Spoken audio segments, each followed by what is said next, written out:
ഇറാനെക്കുറിച്ച് സംസാരിക്കുമ്പോൾ ഇന്ത്യയെക്കുറിച്ച് സംസാരിക്കണം. ഇറാനുമായി നല്ല ബന്ധം കാത്തുസൂക്ഷിച്ച രാജ്യമാണ് ഇന്ത്യ. പക്ഷേ അവിടുത്തെ ഏറ്റവും പരമോന്നത നേതാവ് ഒരു ബോംബാക്രമണത്തിൽ കൊല്ലപ്പെട്ടിട്ടും അതിനെ അപലപിക്കാൻ ഇതുവരെ നമ്മുടെ രാജ്യം, നമ്മുടെ പ്രധാനമന്ത്രി തയ്യാറായിട്ടില്ല എന്നുള്ളതാണ്. പക്ഷേ നേരെ മറിച്ച് പശ്ചിമേഷ്യയിൽ നടക്കുന്ന, ഗൾഫ് രാജ്യങ്ങളിൽ നടക്കുന്ന ആക്രമണങ്ങളെ അപലപിക്കുകയും അവിടെയുള്ള രാഷ്ട്ര നേതാക്കളുമായി ഫോണിലൂടെയും നേരിട്ടുമൊക്കെ സംസാരിക്കുകയും ചെയ്യുന്നുണ്ട്. പക്ഷേ ഇറാനുമായി ബന്ധപ്പെട്ടുള്ള ഒരു അനുകമ്പയും നമ്മുടെ രാജ്യത്തിന് ഉണ്ടാകുന്നില്ല എന്നുള്ളതാണ് സത്യം. എന്തുകൊണ്ടായിരിക്കും ഇന്ത്യ അതിന് മടിക്കുന്നത്? ഈ സംഭവത്തിന് ശേഷം പ്രധാനമന്ത്രി നരേന്ദ്രമോദി 2 പേരെയാണ് ഫോണിൽ വിളിച്ചത്. ഒന്ന് UAE ഭരണാധിപനാണ്.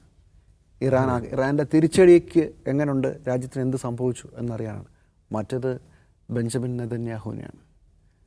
ഈ 2 പേരെ വിളിച്ച കാര്യം പ്രധാനമന്ത്രി നരേന്ദ്രമോദി തന്നെ ട്വീറ്റിലൂടെയും മറ്റ് വാർത്താ സംവിധാനങ്ങളും എല്ലാവരും അറിയിക്കുകയും ചെയ്തു. അപ്പോൾ കാര്യങ്ങൾ വളരെ വ്യക്തമാണ്. ഞങ്ങൾ ഇറാൻ്റെ കൂടെ ഇല്ല എന്ന് ഇന്ത്യ അസന്നിഗ്ധമായി പ്രഖ്യാപിച്ചു കഴിഞ്ഞു. ഏത് ഇറാൻ? ഒരു സമയത്ത് ഓർഗനൈസേഷൻ ഓഫ് ഇസ്ലാമിക് കൺട്രീസ് കാശ്മീരിലെ മനുഷ്യാവകാശ പ്രശ്നങ്ങളുടെ പേരിൽ UN ഒരു പ്രമേയം കൊണ്ടുവരാൻ പോകുമ്പോൾ അതിനെ വീറ്റോ ചെയ്ത ഇറാൻ, നിർണായക ഘട്ടങ്ങളിൽ ഐക്യരാഷ്ട്രസഭയിലടക്കം ഇന്ത്യയുടെ കൂടെ നിന്ന ഇറാൻ, മധ്യേഷ്യയിലേക്ക് പാകിസ്ഥാൻ ഒഴികെ മറ്റൊരു കവാടം തുറക്കണമെങ്കിൽ നമുക്കുണ്ടായിരുന്ന ഒരേ ഒരു അലയായിട്ടുള്ള ഇറാൻ, പരമ്പരാഗതമായി നമ്മളുമായി വളരെ അടുത്ത ബന്ധം സൂക്ഷിച്ചിട്ടുള്ള ഒരു ഇസ്ലാമിക് രാഷ്ട്രം. ഇസ്ലാം വേൾഡിൽ അങ്ങനെ വലിയ സുഹൃത്തുക്കളൊന്നും ഇന്ത്യക്കില്ല എന്നോർക്കണം. അപ്പോൾ ഇനി ഞങ്ങൾ അങ്ങോട്ടില്ല എന്ന് തീരുമാനിച്ചുറപ്പിച്ചുകൊണ്ടാണ് ഇന്ത്യ ഈ കളിക്ക് പോയിരിക്കുന്നത്. ആ കാര്യത്തിൽ യാതൊരു സംശയമില്ല. അത് ഇത്രയും കാലം ഇന്ത്യ ചെയ്തു വെച്ച ഇന്ത്യയുടെ ക്രെഡിബിലിറ്റിക്കും ഒക്കെ ഉള്ളൊരു തകർച്ചയാണ്. കാരണം വളരെ ലളിതമായി ഇന്ത്യ ഇത് നയതന്ത്രജ്ഞത എന്ന് പറഞ്ഞാൽ വേണമെങ്കിൽ നമുക്ക് പറയാം ഒരു പുതിയ സാഹചര്യം വരുമ്പോൾ ഞങ്ങൾ തീരുമാനം മാറ്റി വരണം. പക്ഷേ ഇന്ത്യയുടെ ഒരു പാരമ്പര്യമുണ്ട്. ഇന്ത്യ എല്ലാ കാലത്തും നീതി, ന്യായം, അന്താരാഷ്ട്ര നിയമങ്ങളുടെ പാലനം ഇതിനെയൊക്കെ വളരെ കാര്യമായി സൂക്ഷിക്കുന്ന, അതിനെക്കുറിച്ച് കൺസേൺഡ് ആവുന്ന ഒരു രാഷ്ട്രമായിട്ടാണ് അറിയപ്പെടുന്നത് ലോകത്തെല്ലായിടത്തും. പിന്നെ ഒരു മേമ്പടിക്ക് വസുദൈവ കുടുംബകം മുതലായ നമ്മുടെ ഇഡിയംസ് ഉണ്ട്. അതൊക്കെ ഒരു നമ്പറായിട്ടൊക്കെ ഉപയോഗിക്കാറുണ്ട്, എല്ലാവരും ഉപയോഗിച്ചിട്ടുണ്ട്. പക്ഷേ പ്രശ്നം അതിനെ മുഴുവൻ തള്ളിക്കളയുന്നത് മാത്രമല്ല. ഒരു രാഷ്ട്രത്തിൻ്റെ പരമോന്നത നേതാവിനെ യുദ്ധം പോലും പ്രഖ്യാപിക്കുന്നതിന് മുമ്പ് അയാളുടെ വീട്ടിൽ കൊണ്ടുവന്ന് ബോംബിട്ട് തീർക്കുകയാണ്. യുദ്ധം പോലും ഇല്ല ആ സമയത്ത്. ആ രാജ്യത്തെ ഭസ്മീകരിക്കാൻ തുടങ്ങുമ്പോൾ യുദ്ധം പ്രഖ്യാപിച്ചിട്ടില്ല. ഇത് യുണൈറ്റഡ് നേഷൻസിൻ്റെ, ഇന്ത്യ ഇടയ്ക്കിടയ്ക്ക് കോട്ട് ചെയ്യുന്ന യുണൈറ്റഡ് നേഷൻസിൻ്റെ എല്ലാ നിയമങ്ങൾക്കും എല്ലാ കീഴ്വഴക്കങ്ങളിലെ ലംഘനമാണ്. അങ്ങനെ ചെയ്യുന്ന ഇന്ത്യ ഈ പുതിയ ലോകത്തിന് കൊടുക്കുന്ന സന്ദേശം എന്താണ്? ഇത് വളരെ ട്രിക്കിയായിട്ട് കൈകാര്യം ചെയ്യുന്ന വിഷയം മാത്രമല്ല, ഇന്ത്യയുടെ അന്താരാഷ്ട്ര തലത്തിലെ ഇമേജിനെ കൂടെ ബാധിക്കുന്നതാണ്. നമ്മളിപ്പോൾ ആരായി?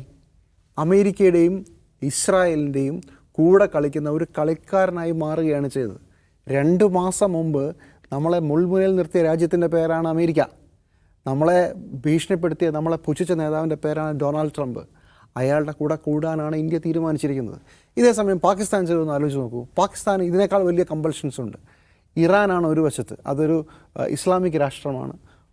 പാകിസ്ഥാന് പല രീതിയിൽ കടപ്പാടുള്ള രാഷ്ട്രം കൂടിയാണ് വേറെ രീതിയിൽ. ഇപ്പുറത്ത് അമേരിക്കയാണ്. പാകിസ്ഥാനിലാണെങ്കിൽ ഇറാൻ്റെ ബോർഡറിൽ അമേരിക്കയ്ക്ക് ഒരു ബേസുമുണ്ട്. പക്ഷേ ഈ യുദ്ധത്തിൽ പാകിസ്ഥാൻ അമേരിക്കയെ സഹായിച്ചിട്ടില്ല എന്നുള്ളതാണ് നമുക്ക് ഇതുവരെ വരുന്നൊരു വിവരം. അതിന് വളരെ ബുദ്ധിപരമായി അവർ ചെയ്തു. ഇറാനെയും സഹായം ബുദ്ധിപരമായി ചെയ്ത ഒരു കാര്യം, ഫെബ്രുവരി 6 ഈ അഫ്ഗാനിസ്ഥാനിലെ തീവ്രവാദികളുമായിട്ട് പാകിസ്ഥാനിലൊരു സൂയിസൈഡ് ബോംബിംഗ് ഒക്കെ ഉണ്ടാകുന്നത്. പെട്ടെന്ന് ഫെബ്രുവരി 26 എപ്പോൾ വേണമെങ്കിലും അമേരിക്കയും ഇസ്രായേലും ചേർന്ന് ഇറാനെ ആക്രമിക്കുമെന്ന് ഉറപ്പായ സമയത്ത് പാകിസ്ഥാൻ അഫ്ഗാനിസ്ഥാനെതിരെ യുദ്ധം പ്രഖ്യാപിച്ചു. എന്നിട്ട് ഒരു ലോജിക്കും ഇല്ലാതെ യുദ്ധം തുടങ്ങുകയാണ്. എന്തിനാ, ആരാ, എവിടെ, ഒരു പിടിയില്ല. അതിനുള്ള കാരണം പിന്നീടാണ് വ്യക്തമാകുന്നത്. അപ്പോൾ ഞങ്ങളുടെ അതിർത്തിയിൽ തന്നെ ഒരുപാട് പ്രശ്നങ്ങളുണ്ട്. അതുകൊണ്ട് ഈ സമയത്ത് ഈ യുദ്ധത്തിൽ ഇടപെടാനോ നിങ്ങൾക്ക് എന്തെങ്കിലും ബേസ് തരാനോ നിങ്ങളെ എന്തെങ്കിലും രീതിയിൽ സപ്പോർട്ട് ചെയ്യാനോ ഞങ്ങൾക്ക് പറ്റില്ല എന്ന് അമേരിക്കയോടും അതുപോലെ തന്നെ വേണമെങ്കിൽ ഇറാനോടും പറയാവുന്നൊരു സാഹചര്യം പാകിസ്ഥാൻ തന്നെ ഉണ്ടാക്കി. ഇങ്ങനെ വളരെ ബുദ്ധിപരമായിട്ടാണ് ഇവരൊക്കെ കളിച്ചുകൊണ്ടിരിക്കുന്നത്. ഇപ്പോൾ GCC രാഷ്ട്രങ്ങൾ നോക്കൂ. GCC രാഷ്ട്രങ്ങൾക്ക് ഒരുപാട് ബുദ്ധിമുട്ടുകൾ ഉണ്ടാകുമ്പോഴും ഷിയ ഭൂരിപക്ഷമുള്ള പല രാജ്യങ്ങളുണ്ട് ഇതിനകത്ത്.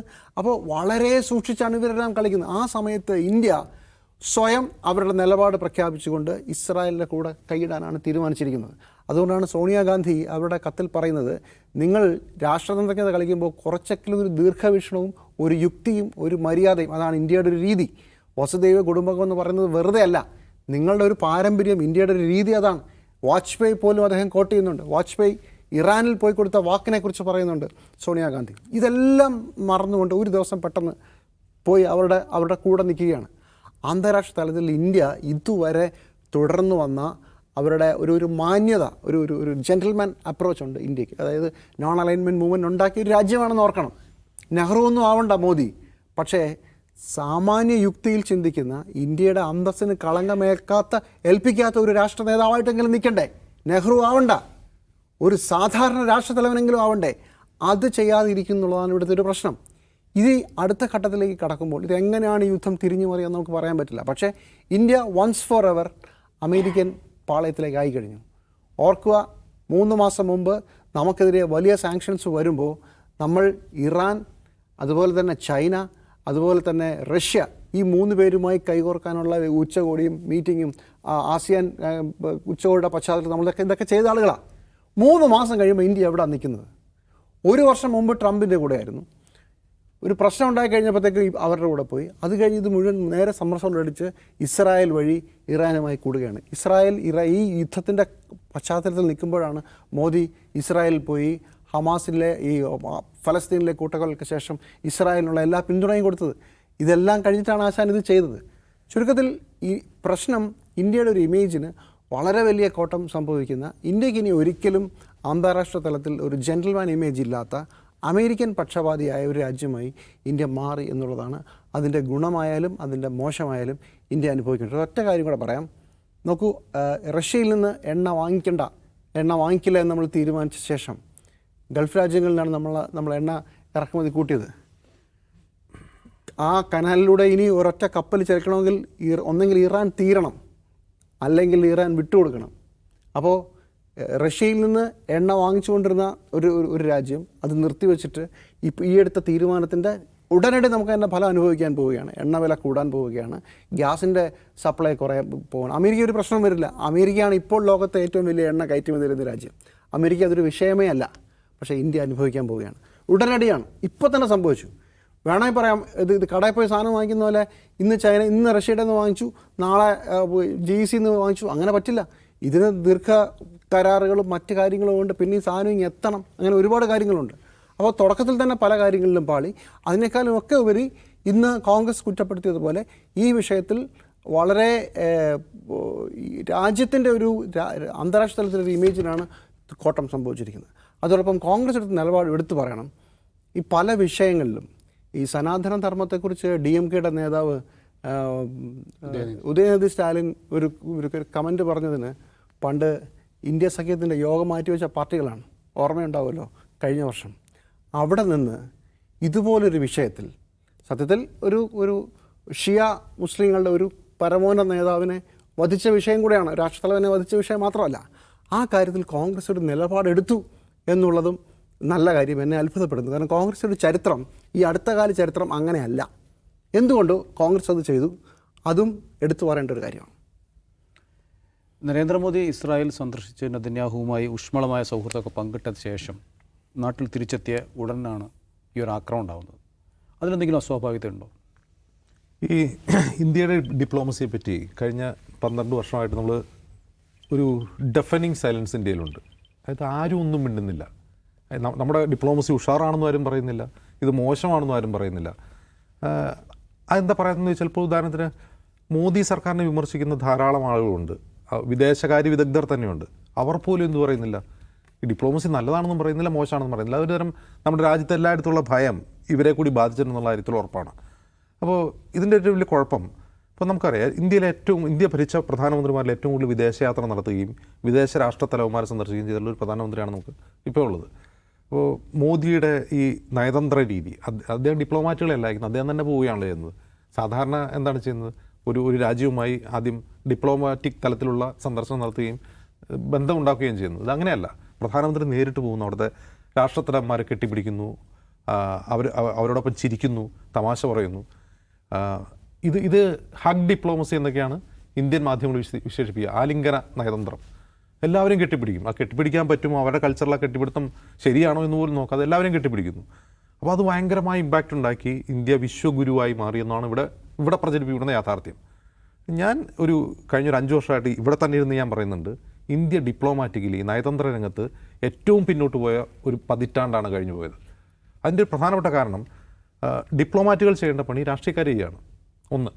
2, രാഷ്ട്രീയക്കാർ തന്നെ പണി ചെയ്താൽ അങ്ങനെ ചെയ്തിട്ടുള്ള സ്റ്റേറ്റ്സ്മാൻസ് ആയിട്ടുള്ള ആളുകളുണ്ട്.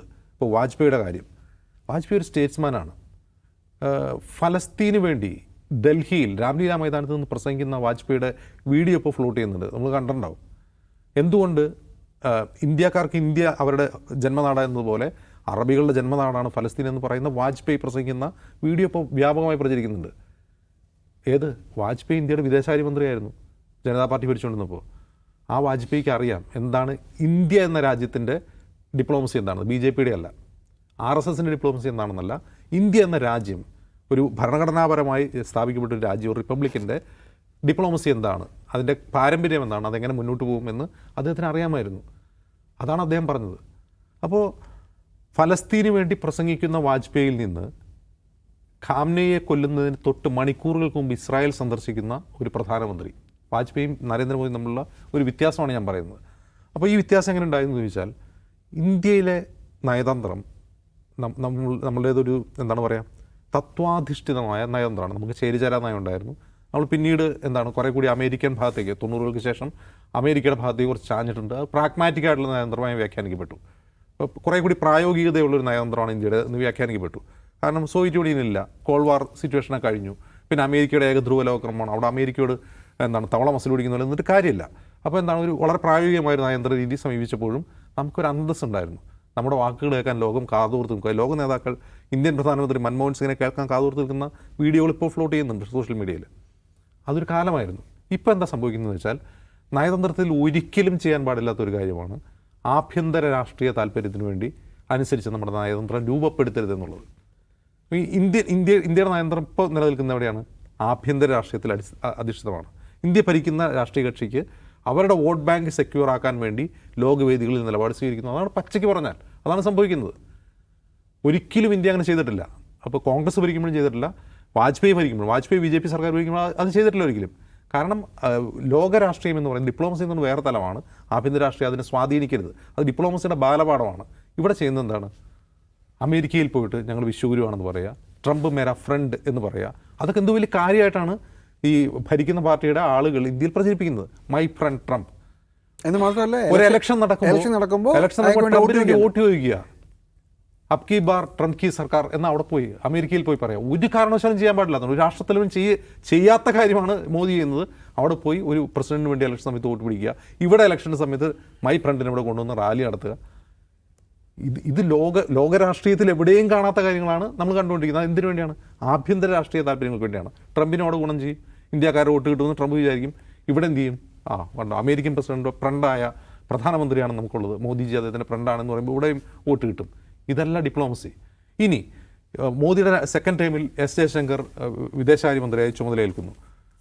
S ജയശങ്കർ ചുമതലയേൽക്കുമ്പോൾ നമ്മൾ പ്രതീക്ഷിക്കുന്നതിന് മുമ്പ് സുഷമ സ്വരാജാണ് അത് കൈകാര്യം ചെയ്തുകൊണ്ടിരുന്നത്. സുഷമ സ്വരാജ് ഈ പണി അറിയാവുന്ന ആളായിരുന്നു. സുഷമ സ്വരാജ് അകാലത്തിൽ മരണമടഞ്ഞതിന് ശേഷം S ജയശങ്കറിൻ്റെ കീഴിലാണ് അത് വരുന്നത്. ജയശങ്കർ ഒരു കരിയർ ഡിപ്ലോമാറ്റാണ്, അദ്ദേഹത്തിന് പണി അറിയാം.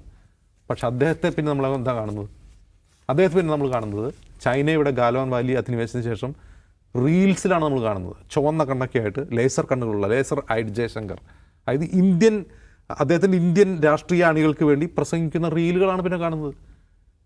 അദ്ദേഹം മാധ്യമങ്ങൾ കൊടുക്കുന്ന അഭിമുഖത്തിൽ ഒരു ഡിപ്ലോമാറ്റെ പോലെയല്ല സംസാരിക്കുന്നത്. മോദിജി റാലിയിൽ സംസാരിക്കുന്ന പോലെയാണ് S ജയശങ്കർ സംസാരിക്കുന്നത്. അങ്ങനെ ഒരു കരിയർ ഡിപ്ലോമാറ്റായ വിദേശകാര്യമന്ത്രിയെ കേവലം ഒരു രാഷ്ട്രീയ പ്രാസംഗികനാക്കി മാറ്റി ഈ ഭരണകൂടം. അതിൻ്റെ സ്വാഭാവികമായ തിരിച്ചടിയാണ് ഇപ്പോൾ നമ്മൾ ലഭിച്ചുകൊണ്ടിരിക്കുന്നത്. ഇനിയിപ്പോൾ ഇസ്രായേലിൽ പോയി ഈ അറ്റാക്കിന് തൊട്ട് മുമ്പ് ഇസ്രായേലിൽ പോയി നെതന്യാഹു കെട്ടിപ്പിടിച്ചു. നെതന്യാഹുവിൻ്റെ ഭാര്യ കാവി വസ്ത്രം അണിഞ്ഞു വന്നു, കണ്ടോ നോക്കൂ സഫ്രോൺ എന്ന് പറഞ്ഞ് പരസ്പരം കെട്ടിപ്പിടിച്ചു. ഇന്ത്യയിൽ എന്താണ് മോദിജിയുടെ ഡിപ്ലോമസിയെ പറ്റി നടന്നുകൊണ്ടിരിക്കുന്നത്? സാമൂഹ്യ മാധ്യമങ്ങൾ നോക്കിയാൽ മതി നൗഫലെ. മോദിജി വിദേശ രാജ്യങ്ങളിൽ പോയി വിദേശ രാഷ്ട്രത്തലവന്മാരോട് തമാശ പറയുന്ന വിഷ്വലുകളുടെ വോയിസ് ആംപ്ലിഫൈ ചെയ്തിട്ട് റീലുകളായിക്കൊണ്ടിരിക്കുകയാണ്, തമാശയായിക്കൊണ്ടിരിക്കുകയാണ്. ഒരു പ്രധാനമന്ത്രിയെ തമാശ കഥാപാത്രമായിക്കൊണ്ടിരിക്കുകയാണ് ഇന്ത്യയിൽ സോഷ്യൽ മീഡിയയിൽ. അദ്ദേഹം പറയുന്ന ഇംഗ്ലീഷ് ആർക്കും മനസ്സിലാവുന്നില്ല, കേട്ടുനിന്നാർക്കും മനസ്സിലാവുന്നില്ല. സപ്ന എന്നൊക്കെ പറയുന്നത് അതിൻ്റെ അർത്ഥം എന്താണെന്ന് പോലും അറിയില്ല. ആരോട്? ഹിന്ദി പോലും അറിയാത്ത ആളുകളോട് എന്തൊക്കെയോ പറയുന്നു. മാക്രോൺ കഴിഞ്ഞ ദിവസം മാക്രോണിനെ കണ്ടപ്പോൾ മാക്രോണിനോട് ചോദിക്കുകയാണ്, ആർ യു ജോഗിങ് മുംബൈ എന്തൊക്കെയോ ചോദിക്കുകയാണ്. അപ്പോൾ എല്ലാം പറഞ്ഞിട്ട് എന്നിട്ട് ചിരിക്കുന്നു. അപ്പോൾ ഇത് തമാശ പറയാണ്. അവർ വിചാരിക്കുന്നത് ഇയാളെന്ത് തേങ്ങയാണ് പറയുന്നത് വിചാരിക്കുക. അപ്പോൾ ഇന്ത്യൻ പ്രധാനമന്ത്രിയെ വിദേശ വേദികളിൽ ഒരു കോമാളിയായിട്ട് അവതരിപ്പിക്കപ്പെടുകയാണ്. അതിവിടെ ആഘോഷിക്കപ്പെടുക ഇന്ത്യയിൽ തന്നെ. അപ്പോൾ ഇന്ന് ഈ സോണിയാഗാന്ധിയുടെ ലേഖനം വന്നപ്പോൾ ജിമ്മി പറഞ്ഞല്ലോ, ആ ഒരു ധൈര്യം കോൺഗ്രസ് കാണിച്ചു. ഈ ധൈര്യം കോൺഗ്രസ് കിട്ടിയ എവിടെ നിന്നാണെന്നറിയാം? ഇന്ത്യയിലെ ജനങ്ങൾ ഇത് തിരിച്ചറിഞ്ഞുകൊണ്ടാണ്. 2024 ലോക്സഭാ തെരഞ്ഞെടുപ്പിന് ശേഷം ഇത് ഇത്രയേ ഉള്ളൂ എന്ന് ഇന്ത്യയിലെ ജനങ്ങൾക്ക് മനസ്സിലായി. ഇതിൻ്റെ അപകടം മനസ്സിലായി. അവർ ട്രോളിക്കൊണ്ടിരിക്കുകയാണ് മോദിജിയെ. ആ ധൈര്യത്തിലാണ് കോൺഗ്രസ് പോലും പ്രതികരിക്കുന്നത്. കോൺഗ്രസിന് പേടിയാണ് ഇതൊക്കെ പറയാൻ. മറ്റൊരു കാര്യം, ഇതിങ്ങനെ പറയാനുള്ള ഭയത്തിന് മറ്റൊരു കാര്യം കൂടിയുണ്ട്. ഇന്ത്യയുമായി സൗഹൃദത്തിലുള്ളൊരു വിദേശ രാജ്യത്തിൻ്റെ ബന്ധം ഉലയ്ക്കുന്ന രീതിയിലുള്ള പരാമർശം നടത്തിയാൽ എടുത്തകത്തിടാനുള്ള വകുപ്പ് ഇന്ത്യൻ നിയമത്തിലുണ്ട്. അതുകൊണ്ടുകൂടിയാണ് ആളുകൾ മിണ്ടാത്തത്. പക്ഷേ ഇനി അധികകാലം അത് മിണ്ടാതിരിക്കില്ല. അതിന് ഏറ്റവും നല്ല തെളിവ് ഇപ്പോൾ ഇൻസ്റ്റാഗ്രാം എടുത്ത് നോക്കിയാൽ മതി.